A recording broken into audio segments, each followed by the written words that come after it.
How are we going? All right. Hi, Thomas. Hi, Hayley. Hello. So where are you this week? You're in Brisbane. What's the weather up in Brisbane? It's been cool, actually. Yeah. And I made the mistake of leaving my jacket behind at a restaurant we went to Oh, when we were at the Gold Coast. And so today I had to go shopping. Sorry.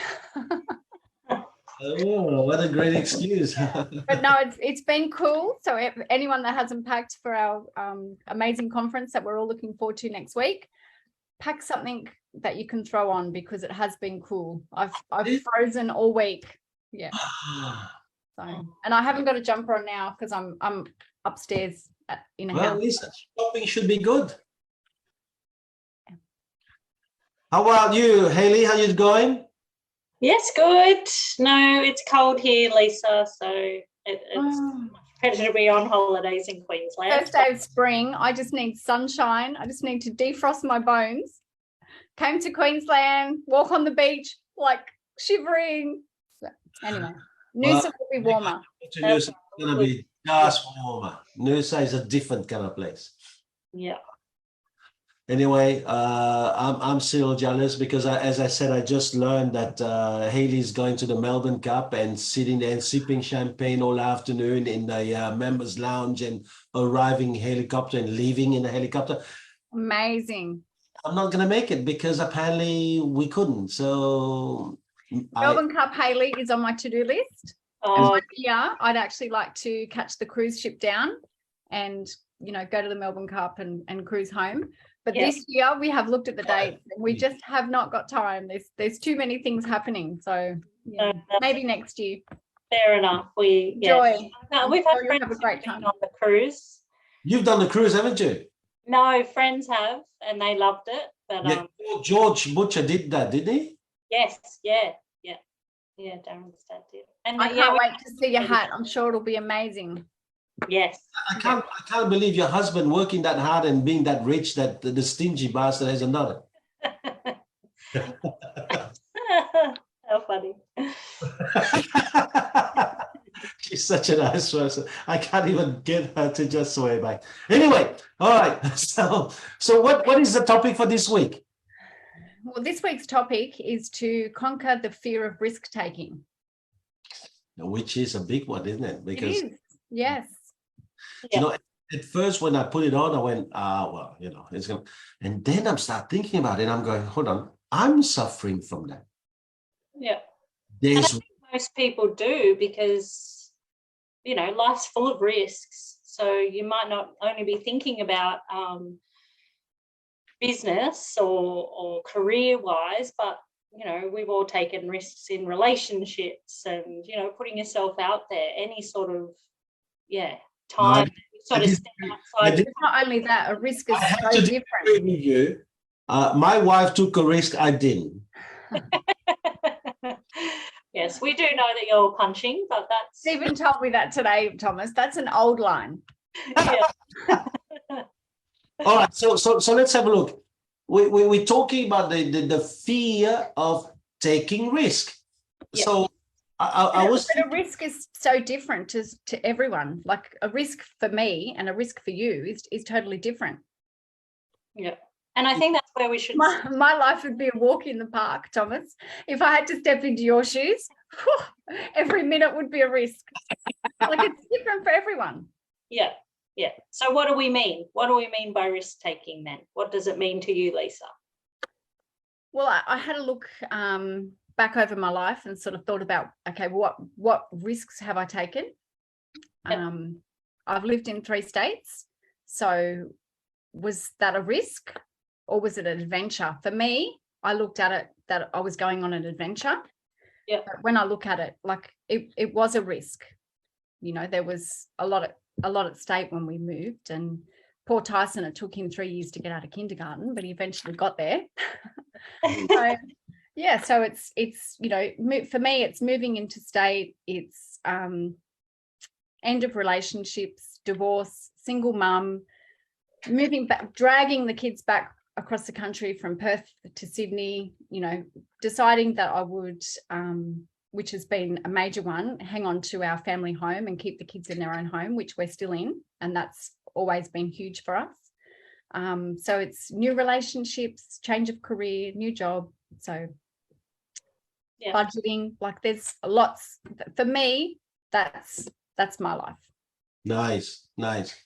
For me, Hayley, it is about taking risks, is about doing something that actually can make you lose what you have built, or what reputation you might have as in other people's mind or opinion. Yep. So it is about losing something that you already have.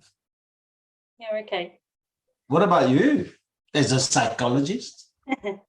Well, Oh, that's a devil laugh. yes, that's right. Like a risk involves like some sort of danger to achieve a goal. So people set about that in risk taking. We're talking about, not just jumping off a cliff knowing we're going to die. That's not a risk. Like, we're talking about risks as in there's like an added element of uncertainty towards a goal, a given goal, whatever that might be, or something is setting out to achieve. Because the reality in risk taking is that taking that risk may not achieve that goal. So it's that fear of failure that we've spoken about previously as well. So yeah, it's something, an action that is going to that presents some sort of danger or uncertainty towards achieving our goal. But I think it's also breaking it down and working out what your fear is. Yep. As well, because So what fear are you talking about then, Lisa? Well, is it a fear of public speaking? Like, what is it you're afraid of? Is it a fear of, as Hayley said, failing in your friend's eyes, like not being a success? Is it a fear of losing money? Like, break it down and work out what you are actually afraid of. What is it about the situation, about the risk that's fearful? Okay. Because I thought about all this, and then I put that into about, I think, 5 categories. And for me, it's about the fear of making a mistake. Mm-hmm. Number 2, it's about the fear of failure. When you're doing some risk analysis, or you're scared of taking a risk, obviously there's a fear of failure, but there's also a fear of loss. There's a fear of judgment, whether it is the fear of not looking good or being perceived as incompetent or not competent. And then I put the last one as the fear of success, because sometimes, let's put it this way, it took me a long time before I came up with that one, because I thought some people, they see success as being a pain. For example, a girlfriend dumped someone. He then goes into a mode of total destruction deep within. It's my fault, mea culpa, what have I done? Why? What happened? Let's have a look. And to me, because he goes through it's such a level of pain, that he's now scared of taking the next step with the next person. So there is that fear of now taking that risk of the next step with the next person. He by the way, he deeply falls in love with. He loves the person, but something within is driving him to refrain him from taking that risk. And so I look at those 5 and I went, okay, is the risk there? And then I also thought, all right, so what is the fuel of these things? And to me, doubt is a fuel, but we're going to talk about this. So let's talk about those fears. I mean, is there any other fear, Hayley? Yeah, so, well, I guess people have specific phobias, but when you boil it down to those fears, they're the major ones. Like, they're the ones that people keep coming back to. Right. Because that's don't say too much, because I want to keep you for the pièce of résistance, as we say. Well, we need to, like, when you're talking about risk taking, yes, you've sort of hit the nail on the head. And I wondered whether you would get to that fear of success, because a lot of people do fear success. They don't. Some people are uncomfortable with compliments and accolades, and want to retreat. And yeah, that is common. Oh, absolutely. Listen, my father has put me through so much garbage before I became successful in anything. I still remember I was 10 years old, and Dad was the president of the Vietnamese community in terms of refugees in Belgium. And I don't think I was even 10. And that Christmas night, Dad has made a promise that my kids are going to sing in front of all of you. And there was in that church over 1,000 people. It was packed. And he asked all of us to sing a Vietnamese song, which like, hold on. I speak French. I'm cool. Vietnamese, I've got a problem. And he still managed to tell me after we sang the song that, I did not really look like I enjoyed myself. And so there is so much of that thing that really got me to really feel like, hold on, success will come with a problem. So don't go for success, because if you don't go for success, you won't get that problem. That criticism of your own father, someone who gives you love, is so much more painful than the success you're going to get from people's clapping in the church. Yeah. And I think with, stepping outside that comfort zone, right, it can be difficult for so many people for so many different reasons. And whether that's, from previous experiences or, self-doubt or, all of that sort of internal dialogue that's going on around that, that it is, it does create a significant fear and an anxiety sort of response. And you avoid that. People don't want to feel uncomfortable. They don't want to feel out of their depth or feel out of control. And that's what stepping outside your comfort zone and taking a risk really does. It messes with your emotions. And a lot of the notes that I've taken and a lot of things that I've thought about, like preparing for today, it all comes back to believing in yourself and having that confidence and the way that you talk to yourself and the way that you perceive a situation, and if you are scared, it all comes back to going, you can do this. I can do this. It'll be okay. And breaking it down and seeing what is the worst thing that can happen? What's the worst scenario? You're going to look like a goose, or you're going to succeed, or you're going to have fun and have a laugh and move on. Yes, Thomas. You're already talking about solutions. So I wanted to ask you, how can I feel or even say these things when I feel I can't? You have to. It's just something that you have to do. You just have to give yourself that hard talk every now and again, look in the mirror and tell yourself that you've got it and that you can do it. So, yes, that in itself can be a fear that you have to conquer, to believe in yourself. But that's the basis. If you believe in yourself, you've got your own back, do it.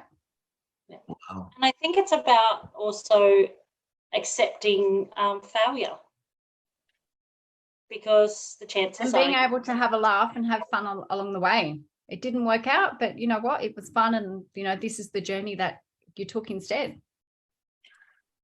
Yeah, because in terms of failure, people want to try to avoid that, when in fact that the most successful people have failed 1,000 times, if not more, and failure was part of the process. Yeah, but hold on. Listen, I'm not only going to talk about the male species, but I'm going to talk about for me, okay? I got punished all my life for every single failure.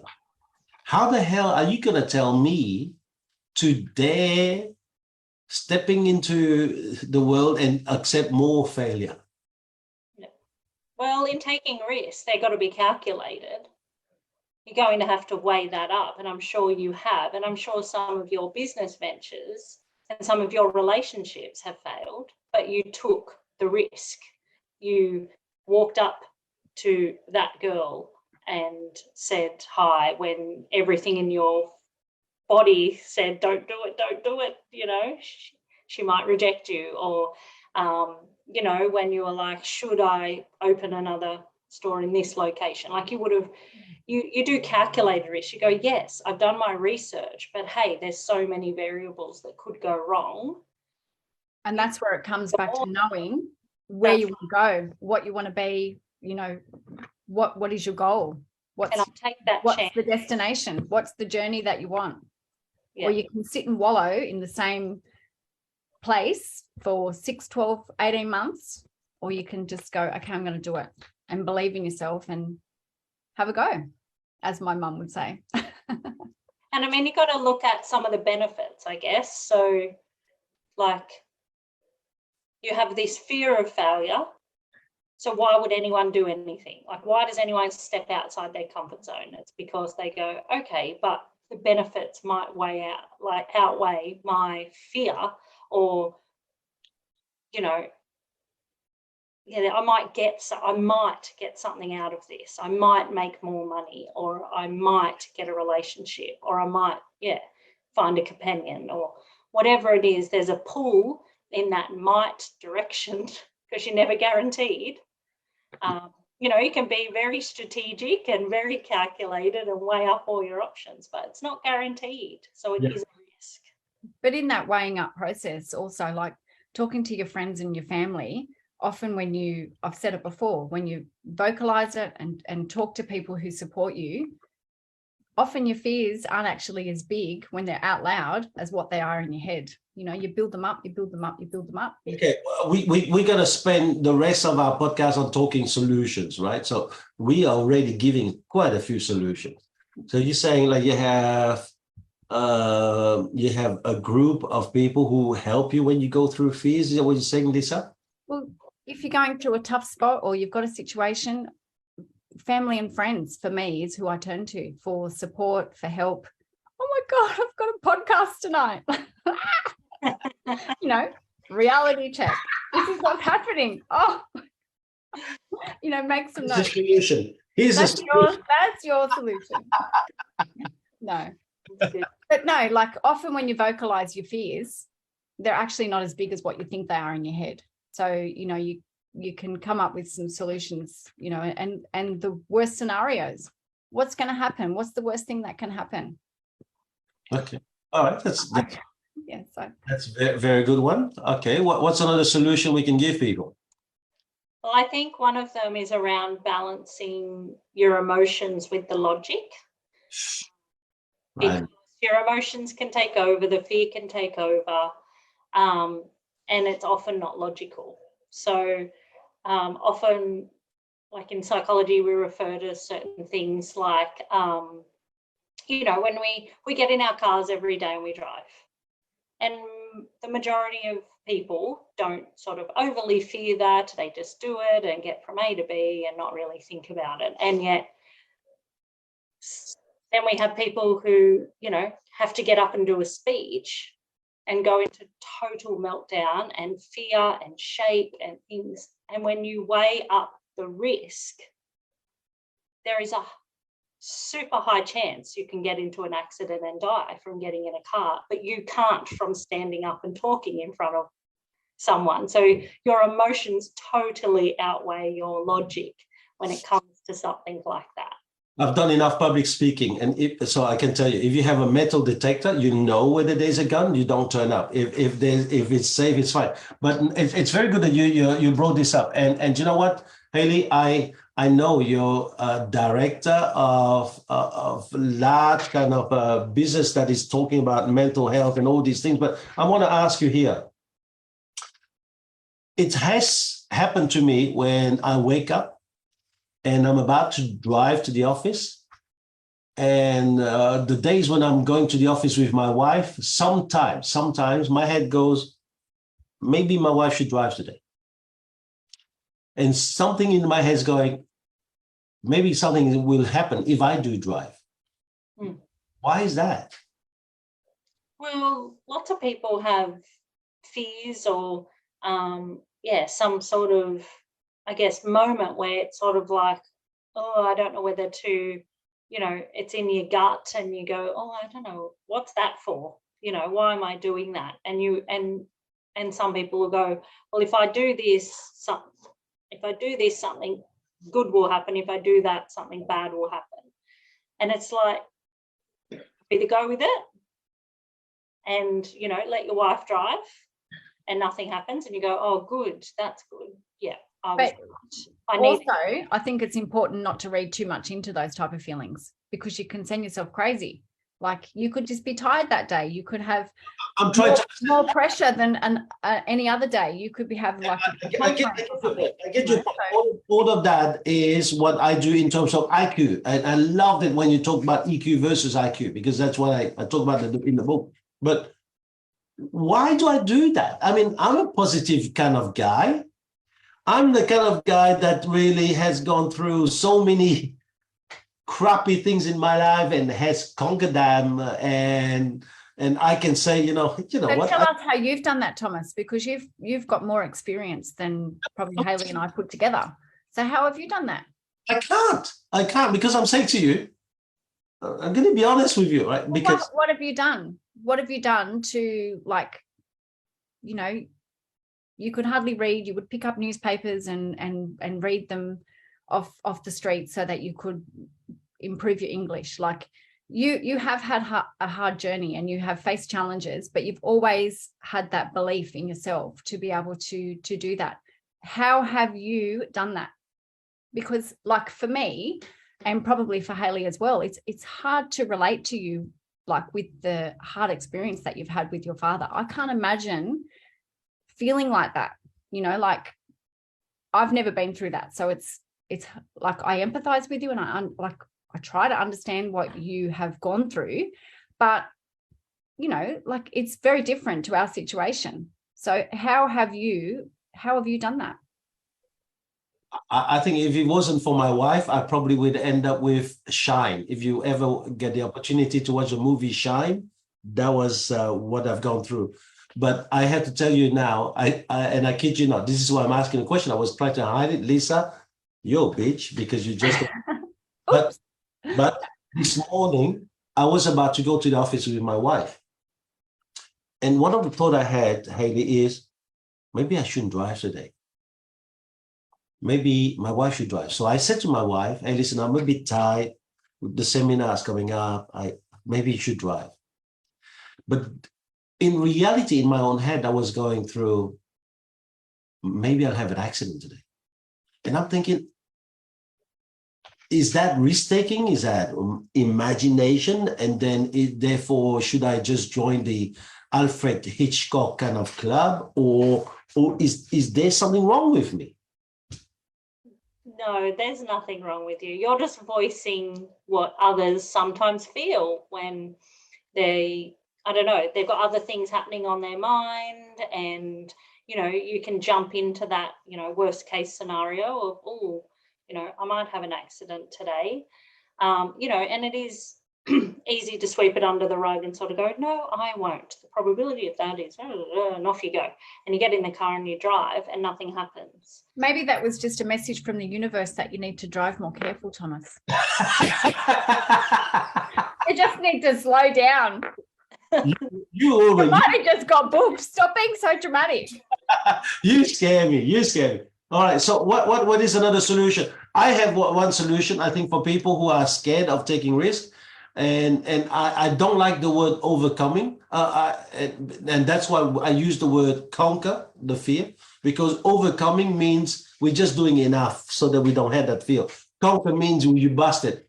And for me, one of the ways to really take risk, and now I'm answering Lisa's question, is you must take small steps, not big steps, small steps.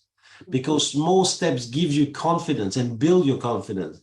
Big steps, you only have to miss one, and you're now asking yourself that question for way, way longer than you should.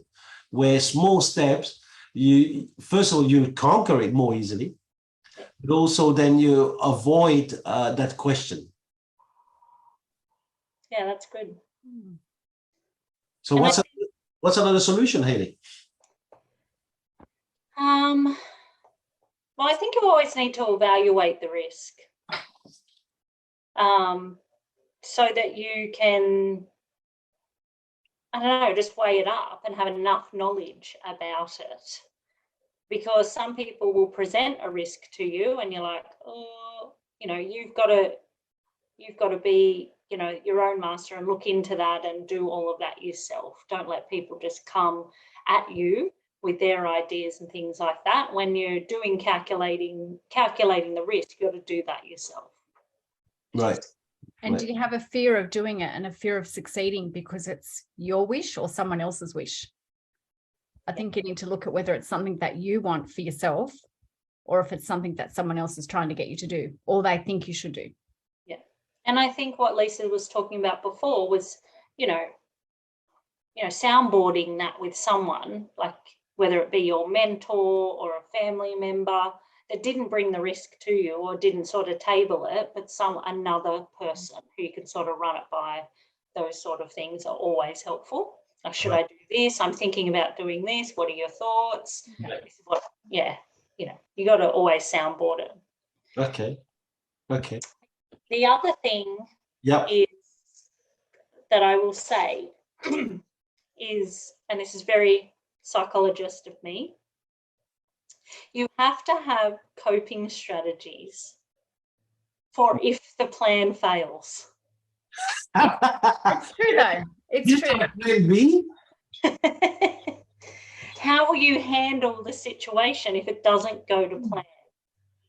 So if you go, oh, I want to fill in this job application, I really want to go for this promotion, you know, you've got to have something in your tool belt if you don't get it.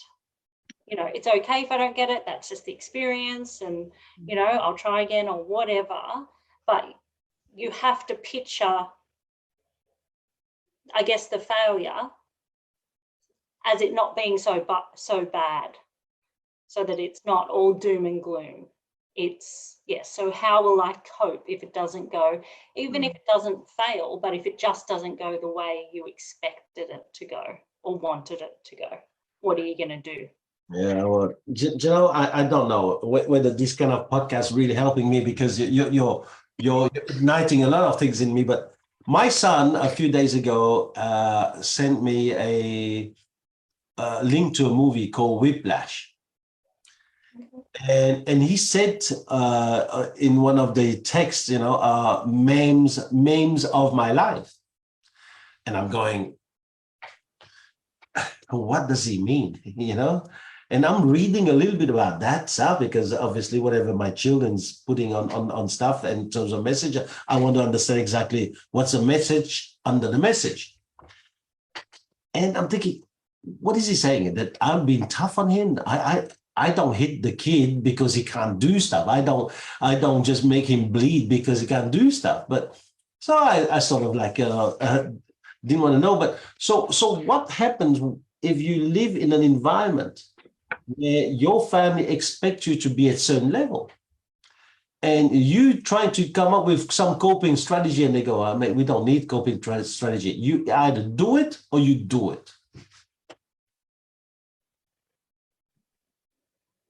Personally, you still need strategy. You do have strategies. Everyone does. And whether that's, you know, something that's, whether you admit it or not, you'd have something in the back of your mind of yeah, what you do. when you're not coping, right. Whether you go for a drive, whether you drink wine, whether you know, call a friend, whether you do something. Everyone has coping strategies. But what I'm talking about is when you are going to calculate a risk and possibly take it, like what Lisa said, like move her entire family across the state. She would have, you know, been going, oh, where are we going to live? How much is it going to cost? You know, all of these things, weighing up sort of pros and cons and going, no, we're going to do it and we'll make it work. And if the kids aren't happy or, you know, I can't find a job or blah, blah, blah, these are the things I'll do, you know. I'll sit down and talk with them. I'll do this. So, you know, we'll have family there to help us or whatever it was. She would have had some cushioning around that risk. I might be wrong, Lisa. You can shed light on that. No, that's true. You would have you would have still taken the risk, but gone, okay, if it doesn't quite go to plan and some things go wrong, hopefully I'll be okay because I'll do these things. I think we've lost Thomas. He doesn't he's decided he doesn't like the podcast anymore. It's all too much. Yeah. No, that's very true. Like having a backup plan and your coping mechanisms, like of course when that was a huge thing in my life. I had to think what I was going to do if, you know, I couldn't get back into our house, or if I so that was huge. And yes, I did have to have a backup plan. Hi, Thomas. Yeah. Yeah, great. And You're I on think Thomas is on mute. yeah, he is on me. Sorry, something happened. I was kicked out, and I managed to get back in, so I didn't know. So I'm just trying to understand, because this is fantastic stuff. Do you know what? This is what I tell my friends every second week. I do this NG podcast. At least I'm growing. I don't care about the rest, but I'm growing. So one of my answers for in terms of solution. And this is what I did this morning. I was training a young dude, and he was scared of taking risk. And yesterday I was in his office, and I was trying to teach him how to just go out there and tell the seller the truth about his house. And today he came up with some kind of excuse, and I couldn't help myself. It was quite colorful kind of language. And I said to him, listen, mate, this is what we do, and it can't be perfect. You have to go and do it. Two things will happen. Either you won't do it, or you'll get lessons. Oh, I'm sorry, either you do it or you get lessons, which means you learn how to do it better. And I think that one of the solutions for me is you must just do it. Because if you get involved into just doing it, then you're fine. I personally believe that there's no such thing as calculated risk, because too many people, and me included, I've done it, spend more time in calculating it than doing it. Yeah, and I would agree with that, because you can get stuck in that pros and cons and weighing it all up. So one of my things, and you've just nailed it, was accept doubt. Everyone, I like that. I like that. And you're going to have it, because when something is meaningful to you, you're going to have a sense of doubt. So you've got to accept it. Yeah, but what if doubts? But normally, the desire for the goal or for whatever you're doing is bigger than the doubt. Yeah, I understand it. But what if doubt frees you, Lisa? What if, like that, when I have a doubt, I go, oh, I won't do it then. Because when I was 20 years old, I took risks. Like, if I had to tell you some of the stuff that I did when I was 20 with Veronique, you'd probably laugh. I know Max was telling me some of the risks that he takes as well today, and it's like, I don't even want to know, Max, or you'll never be on that motorbike again. but there are things now, when I look at, I've got 4 kids that really depend on me. There are things that I want to do before I passed on, so that these kids have got the life that I didn't have, and so I'm really trying to do a lot more things just around them. So I go, how the hell do I conquer those doubts when all I have is, I'm not thinking of myself, I'm thinking of now, how do I make their life easier? But you're not going to overcome the doubt. That's why you got to accept it. And then it comes back to that trial and test. Right.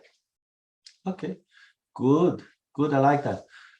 So what's another answer, Lisa? Have you got another answer in terms of solution? But if we didn't have the doubt, wouldn't we just all be full of ego and like just all be cocky and just all be like overconfident? Like, isn't the doubt, a little bit of doubt, good to bring you back down to reality and like be leveled? Is it?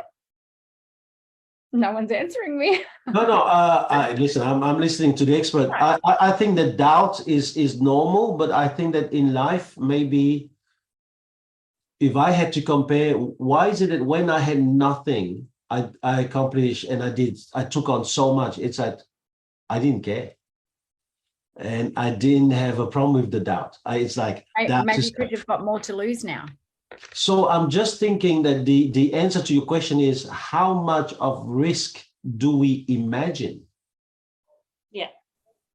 And I think that's what, like I was trying to talk about before, that often things feel scarier than what they actually are. And sometimes the level of risk doesn't directly relate to how scared or how fearful you are. And so and I know we keep talking about calculating, but it's not about that. It's about really, I guess, evaluating that. Pros and cons. Yeah, but not too much, because you just don't want to dwell on it, because no one would do anything, because that's part of that fear, is going, well, if I've got 8 in this column and I've only got 6 in this, then maybe I shouldn't, and you can get really bogged down in that. So, Yes. So when we do see someone that is bogged down, yeah, and people who can't, who see their life as not being as what they expected and not what they wanted, and they're just overwhelmed and like can't make a decision to move forward, how do you help someone like that? Like, as much as you can say to them, this is positive, do this, and you can try and direct them, yeah, and they're just stuck because all about goals, because where people get stuck is when they haven't achieved what they want to achieve, or it hasn't gone to plan and things like that. So, what is it? I think you have to be willing to move off your plan, because Right. Yeah. I agree. If you can only see your plan as one thing, one path, one road, I think you're almost asking for trouble, because life is a journey and it will take you in different places, and unexpected things will happen. Yeah. And you have to be able to be resilient and move on. Yeah. Well, I personally would like to go back to Hayley's point, though. When she talked goals, I laughed. I think you have to have a goal or a purpose or a reward that is bigger than the risk. For example, if I said to the 2 of you ladies, how many of you, who would cross the harbor bridge blindfolded if you made it alive? On the other side of the harbor bridge, there was a briefcase with $1 million in it. Either of you would do it? So this here would be, the cars can't see you, but if the cars will hit you, you're dead. But would you take the risk to cross a harbor bridge if it meant that if you made it across alive, you get $1 million? Who would do it? Not me. No. Okay. But now, what if you cross the harbor bridge? Would you do it, Thomas? And no, but that's not the question. But if you cross, we have to say to you. Okay. The answer is no. But Okay. what if you cross a harbor bridge? If you cross a harbor bridge and you made it alive, then you could save your child from jumping off the harbor bridge. That's a whole different situation. We would do it straight away. We'd all do anything that we could. Isn't it? So what I'm trying to say is, when you look at risk, make sure you build a goal or purpose that is way bigger than the risk. Then there's no risk, because that's what you go for, isn't it? Yeah, that's right. And that's when we talked about failure, that failure is okay in that instance. It's not, everyone doesn't like it, but the goal still remains the same, and therefore we problem solve and work out a different way to achieve it, which is that, trial and test. Right. I think I'll do it this way and I'll just jump in, give that a go. And if it doesn't, I might lose a bit of money, or I might, lose a bit of face, or I might have to laugh at myself and look a bit silly, but I'll just try the next way or the next way. And that's what Lisa was saying, was around resilience. That's that bouncing back after a setback, which it's difficult. I'm not going to sit here and say I've done that really well all my life either, but you find those ways of going, you know what, no, that goal does mean something to me, that, and so I will set out to achieve it, but the plan might change, and you've got to adapt to that. All right. Now, Here is the psychology catch. Okay, so let's see whether we can deal with this one. How I know someone who some people they know the risk.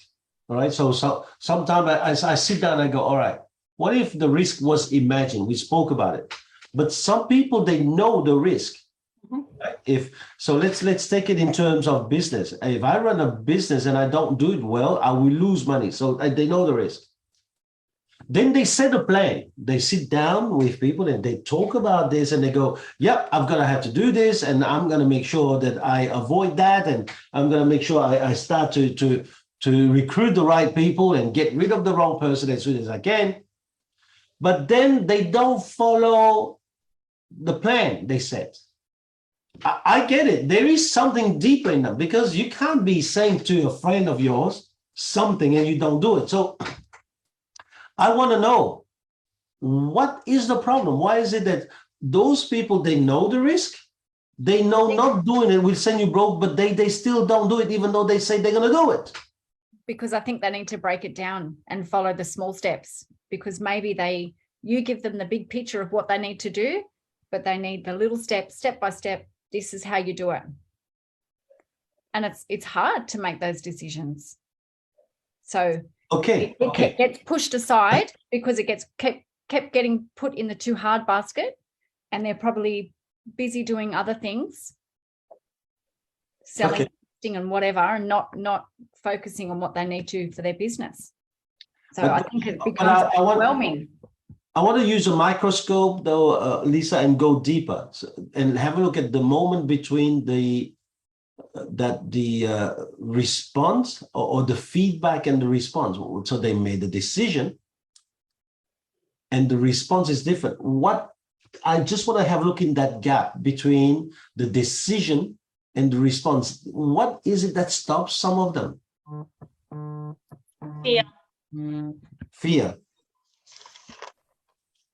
What fear would that be? Might be looking at it from a perspective of, well, you should fear failure because you'll have to shut that business. But they could be fearing the fear of rejection from, the teammates. They could be feeling a fear of, like judgment in the community. Yeah. Like when we're talking about possibly bringing other people in and getting people and moving people on, lots of people have difficulty doing that, even if they know the outcome would be beneficial, because they're people and they're humans. And so you've got to address that part. Right. Yeah. And without knowing it specifically, but yes, people can become fearful, and that sense of fear or sense of self or, self-worth or judgment can overcome the fear of losing a business or, worse. All right. And it's I don't want to go where you can't really say too much, but I wanted to say to you the laws for the moment on podcast is quite relaxed, so we cool. But you have people sitting down with you and they say, I want to take that risk. I understand it's a risk. I want to do this. I want to do that. And then you talk to them, right, Hayley? So, and you want to help them, and you can see, all right, well, I'm going to use a little bit of cognitive behavioral therapy on you, and I'm going to make sure that CBT is going to get you right. And they go, yeah. But then they go out and they don't do it. Yep. It's my question right now. So what is it that sometimes even your mates tell you that, and then they don't do it? What is the process they go through their head? What is stopping them? Because if I can really get that right, I think I can help so many more people. But right now, I've got so many people in front of face to face that say, yeah, you're right. I'll do it. I will. You're right. And then they hang up the phone from me and they just go back to their old ways. So without knowing all the ins and outs, I'll tell you one thing that you need to do that you're missing in order to is to say, so what's the first thing you're going to do towards that now? Yeah, the first step. I get it. So I get them down to the first step, but they don't even do it. Yeah, and then that's another question, because it will generally come back to fear of something. But yeah, each scenario is different. So I'm such an individualizer that it's like, oh, I can't. I understand that. So right now, what I'm trying to ask you is a question on IQ side, where people will say to you certain things and they don't follow up on that. So do you sit down in psychology and go, this is an EQ side? There is either a trauma or something that is bigger that is stopping from that person from processing that information at that level, and then therefore they stuck there. IQ wise, it makes sense. If you get them on stage, they can talk in front of 2,000 people and say it right. Yeah. But still something is stopping them. I'm still looking for it. It's like I've seen leaders who go to, for example, leadership seminar around me. And after 10 years, they've heard me saying everything I had to say. And really, seriously, I'm not that intelligent. There's not that kind of vast knowledge. It's always the same thing. Old habits, Thomas. Old habits, yeah. Is old it old habits? Yeah, and I think people probably, like, in talking about that scenario, you have to have a look that you are still in a position of power. Lots of people are going to tell you lots of things because that's what they think you want to hear. Right. So it doesn't mean that they are going to do it. It just means that they're either wanting the conversation to end, Yes, doing you enough to give themselves an out. And then they start making the excuses around, like, oh, I'm busy, I can't take your call, and things like that, because there's something else going on. And yes, they've said it, but it doesn't mean that it's going to be their action. Just because, and even though that's the way you view it, is that if I say something, I'm going to do it. That's who you are, but that's not who other people may be. And that can be really frustrating. Yeah. So is there something that, as a someone who helps them, is there something that I can then do to make sure it happens? Well, I think you have to get back down to the involving them in the problem solving. Like, you're coming up with the solutions, and the majority of the time people don't take other people's solutions on board, like 99% of the time. And I guess ask if when they're saying, I'm going to do this, I'm going to do that, putting it back and going, is this achievable? You know, like questioning, can you do this? Like, and how are you going to do this? Yeah, and is this the right way for you? Because there's other ways. You know, do you want to go away and think about it? Do you want, like, and then we can come back to it, and those sort of things. If people have no sense of control, they'll lie, or they'll try to escape. That creates way too much for them. They can become overwhelmed. So you need to sort of break it down to, well, you know, this is what, you know, I think is the best way forward for these reasons, and this is my experience. And you can sit across from a doctor with a problem you went to the doctor for, and they will say, you need to do these things. And so many people walk out of that doctor's surgery and go, I ain't doing that. Nope. You know. Yeah, like, but I can only talk from the point of view of a salesperson. This is why I'm asking you, because you're the psychologist. But from this point of a salesperson, I go, you were not a very good salesperson. Because as a doctor, if I was a salesperson in that room, I would really look at their body language and their facial language, and I would just create and build a picture in their head that is so bad until they go, I'm going to have to do it. Yeah. Right? So to me, as a salesperson, I go, there was a disconnect between you, the doctor, and the patient. Yeah. Right. But here is, as a salesperson, and I know how to sell. I know when you sell, 7% is what you say, 93% is how you come across and how you read and portray your body language. But still, I am dumbfounded. Sometimes I sit down with my mate. And when I'm sitting down with my mate, you can bet your life that my advice is going to be as if I'm giving advice to my kids. And then they walk away and they say, yeah, man, you're right. And they don't do any of it. And I'm going, what are you doing? So, so I have, long time ago, I have stopped from saying, why aren't you doing it? I always go about myself, because at least I can change something about myself and do something. So is there something else that I can do to help these people?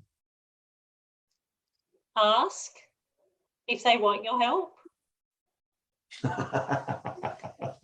Why is it that you always make it that simple, you women? Stop it. Just just want to say things, and you might have all the problem solving and know exactly what path they should take, and they're not ready. They're not ready to hear it. They're not ready to change.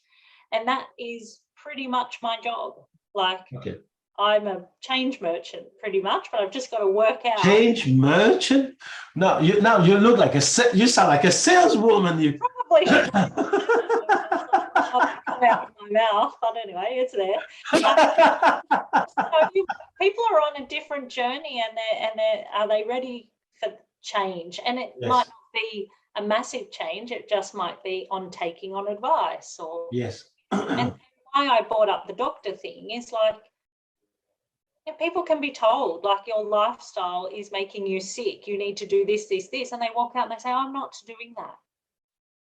Because they've weighed up, well, I'll take that risk of getting sicker, or take things into my own hands. I'm not going to do what the expert told me to do.